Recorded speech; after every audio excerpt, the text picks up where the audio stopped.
सर्वांना नमस्कार. चला तर मग सुरुवात करूया तू तिथे मी कथेच्या नवीन भागाला. दुसऱ्या दिवशी नेहमीप्रमाणे आरशासमोर सिया आपला आवरत असताना अचानक कुणीतरी येऊन तिच्या पाठमोड्या आकृतीला बघत होता. आज सियाने पीच रंगाची साडी आणि त्यावर डीप नेक असा ब्लाउज घातला होता आणि आता ती आपल्या साडीच्या निऱ्या ठीक करत होती. ब्लाऊजची दोर अजूनही बांधली नसल्याने तिची गोडी पाठ तिथून स्पष्ट झळकत होती. जे बघून दारात उभी असलेली ती सावली आपली धुंकी गिळत होती. तितक्यात अचानक सियाला आपल्या मागे कुणी असल्याचा भास झाला आणि तिने पटकन मागे वरून पाहिलं तर तिथे कुणाला ही न बघून तिच्या भुवया जुटल्या. पण कदाचित हा आपला भासच असेल म्हणून सिया पुन्हा आपल्यात गुंतली. पण पुन्हा तिला तोच भास झाला आणि तिने यावेळी थोडं घाबरतच वरून पाहिलं तर यश नुकताच जिम वरून दारात पोहोचला होता. पण सियाला स्वतःला बघताना बघून यशने तिला डोळ्यांनीच विचारलं तर सियाने नाही म्हणत मान इकडे तिकडे केली आणि आपले केस झटकू लागले. पण तिच्या गोऱ्या मानेवर पडणारे ते थेंब जणू मोती असल्यासारखे चमकत होते. जे बघून नुकतेच आलेल्या यशचा घसा कोरडा पडू लागला आणि तो सियाच्या दिशेने चालू लागला. तर सिया अजूनही त्याच्याकडे पाठ करून आपले केस झटकत होते.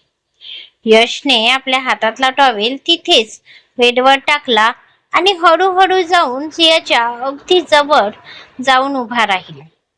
त्याचे गरम श्वास सियाला आपल्या मानेवर जाणवताच ती एकदम स्टिफ झाली आणि तिचे हात जे आपल्या केसांवर होते ते हळूच खाली घेतले. तर यशने हळूच अलगद तिच्या कमरेत हात घालून तिला आपल्या जवळ ओढले आणि त्या चमकणाऱ्या थेंबावर अलगद आपले ओठ टेकवले. त्याचा तो मुलायम स्पर्श आपल्या मानेवर जाणवताच सियाच्या पोटात जणू असंख्य फुलपाखरे उडू लागली आणि तिच्या तोंडून एक हलका हुंकार बाहेर पडला. तर यश सियाच्या प्रेमात हरवला होता. नुकतंच आंघोळ करून आल्यामुळे तिच्या अंगातून येणाऱ्या हलक्या हलक्या बॉडीवॉशची सुगंध त्याला वेड लावत होती. इकडे सियाची मात्र हालत खराब होत होती. तिचा ऊर जोर जोरात खाली वर होत होता. अंग हलकं हलकं शिवीर करायला लागलं होतं. तिच्या भावना उसळून येऊ लागल्या. पण तरीही ती यशला थांबवत नव्हती. तिलाही यशची जवळीक आवडत होती.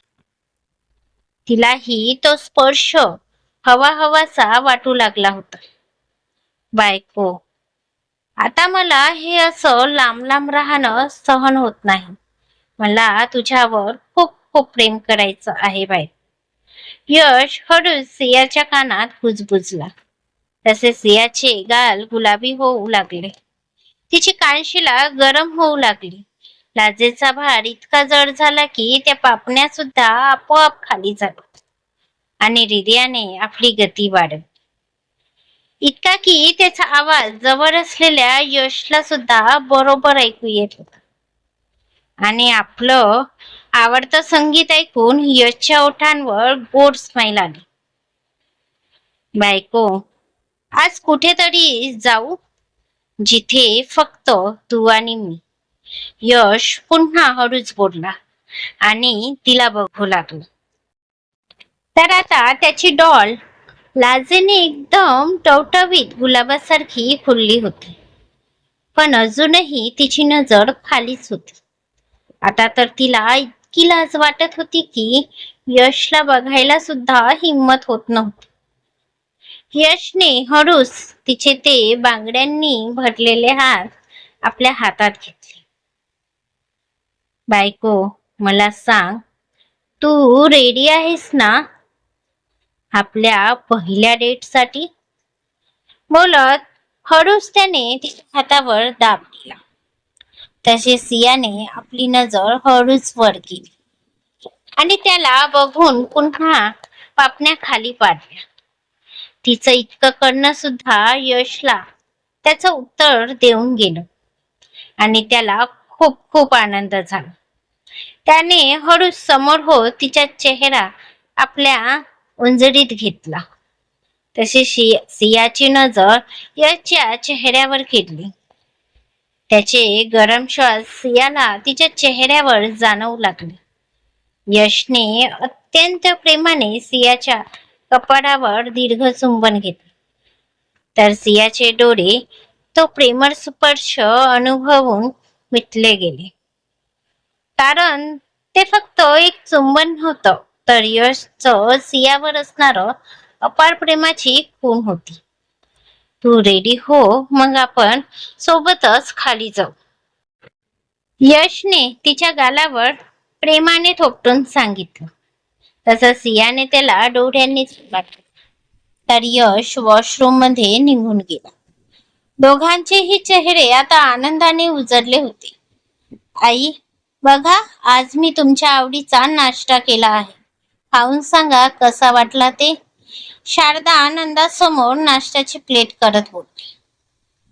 आताही आपल्या सासूला फुस लावून पाटलीत उतरवणं चाललं होतं तिचं. काय करणार, मनात नसलं तरी आता हे 200 किलोचं पोतच तिची आणि तिच्या नवऱ्याची बोट किनाऱ्यावर लावणार होत. म्हणून थोडी सासू सेवा सुरू होती, बाकी काही नाही. नंदाने एक वेळ ती प्लेट बघितली आणि आपलं नाकतोंड मुरलं. कारण तिच्या सुनेला किती चविष्ट जेवण बनवता येते हे तिला चांगलंच ठाऊक होतं.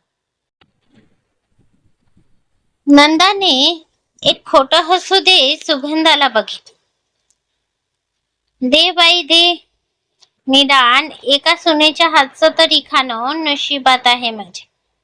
नाही तर रोज रोज त्या शेपच्या हातचं खाऊन तर माझ्या जीवावर आलं होतं. नंदा बोलली. भलेही हिला काय आवडो की न आवडो, पण सुगंधाला टोमणा मारणं हिला फार आवडत होतं. म्हणून तर उठता बसता बिचाऱ्या सुगंधावर अशी स्तुती सुमने उधळत होती ही म्हातारी. तर आपल्या सासूकडून आपलं कौतुक ऐकून इकडे शारदा तर हवेतच तणगू लागली. पण बाई, इतकीही हवेत नको उडूस, कारण या म्हातारीची सटकली ना तर तुला जमिनीवर आपटायलाही मागे पुढे बघणार नाही.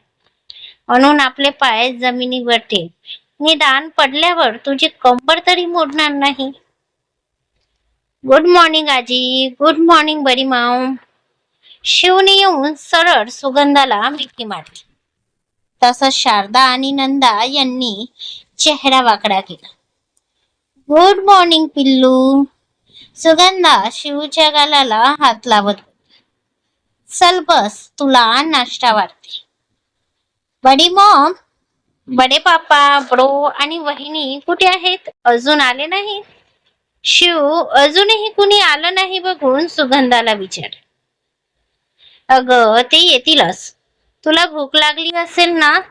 तसा शिवने आपला क्यूट फेस खाली वर केला. बेबी, मी तुला वाढते ना, बघ आज मी स्वतः नाश्ता बनविला आहे. शारदा आनंदात आपल्या लेकीकडे वळत बोलली.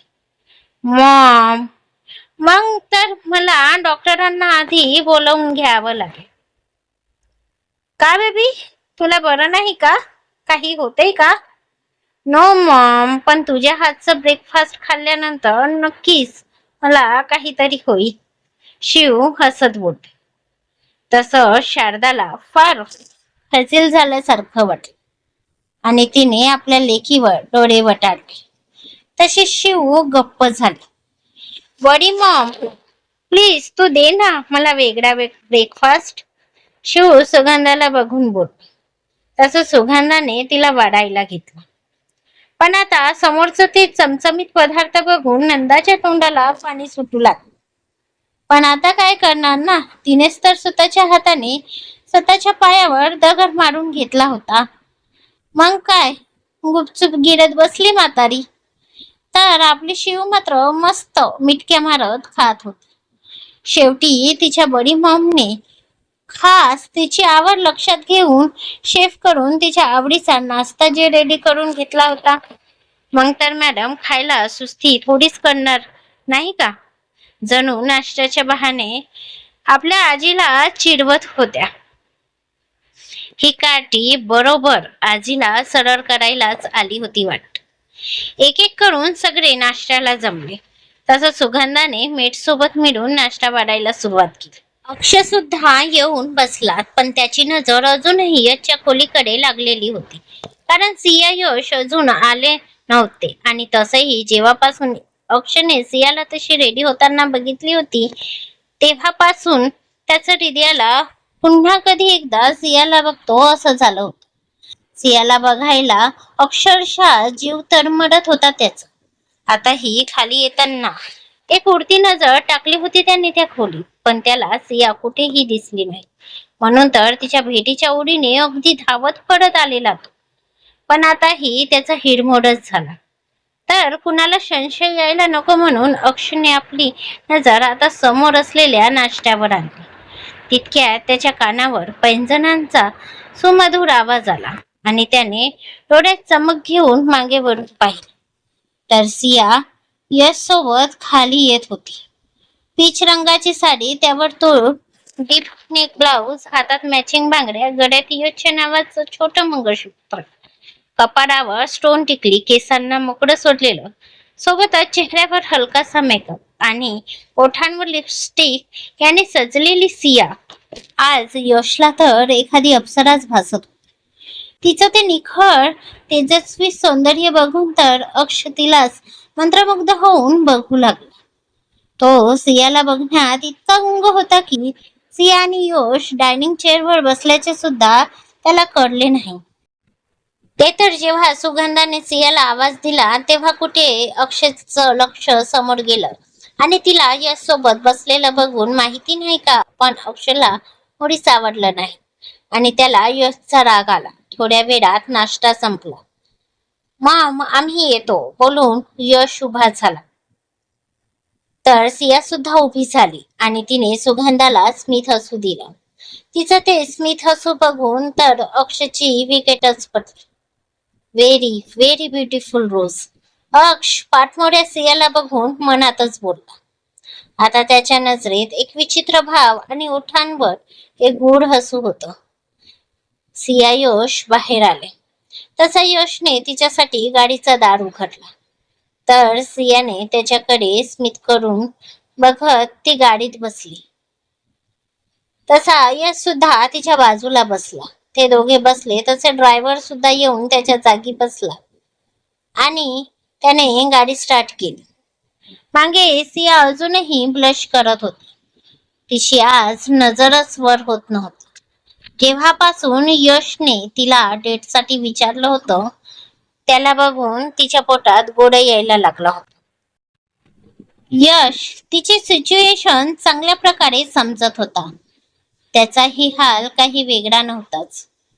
त्यालाही आपल्या डॉलला तसं बघून राहावत नव्हतं आणि म्हणून तो सियाच्या आणखी जवळ सरकला आणि त्यांच्यातलं जे थोडंफार अंतर होतं तेही त्याने मिटवलं. अहो, त्याचे अशा जवळ सरकल्याने सिया हळूच बोलली आणि नजरेनेच त्याला समोर बघण्याचा इशारा केला. तसं यशने समोर बघितलं तर ड्रायव्हरची नजर फ्रंट मिरर मधून त्यांच्यावरच होती. जे बघून यशच्या चेहऱ्यावरचे भाव बदलले आणि रागात त्याच्या मुठी आवडल्या. डू युअर जॉब, यश म्हणाला. तसा ड्रायव्हरच्या अंगावर काटा आला आणि त्याने नजर खाली केली. बाजूला असलेली सिया सुद्धा त्याचा तो आवाज ऐकून किंचित घाबरली. तसं यशने तिला बघून आपले डोळे घट्ट मिटून घेतले आणि स्वतःला शांत केलं. त्याने पटकन बाजूची बटन प्रेस केली तसा ड्रायव्हर आणि त्यांच्या मधात एक पडदा आला. यशने पटकन पुढे होत सियाला आपल्या मिठीत घेतली. त्याचं पाखरू, त्याची डॉल त्याला घाबरलेली त्याला मुळीच चालणार नव्हतं. तर सियाने सुद्धा त्याच्या हृदयाशी आपला चेहरा लपविला. डोंट वरी बच्चा, यापुढे मी कधीही आपला आवाज वाढवणार नाही.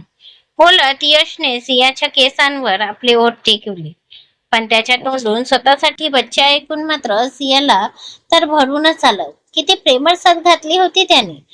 जणू संपूर्ण आयुष्यभरचं प्रेम हे एका शब्दात सियाला मिळालं होतं. आताही त्याचा तो प्रेमळ काळजीयुक्त स्पर्श अनुभवून सियाने आपले डोळे मिटत त्याच्या खुशीत आणखी स्वतःला सामावून घेतली होती. बघू आता यश सियाची पहिली डेट कशी होते ते, की अक्षमुळे येणार अडथळा. पुढचा भाग नक्की वाचा. धन्यवाद.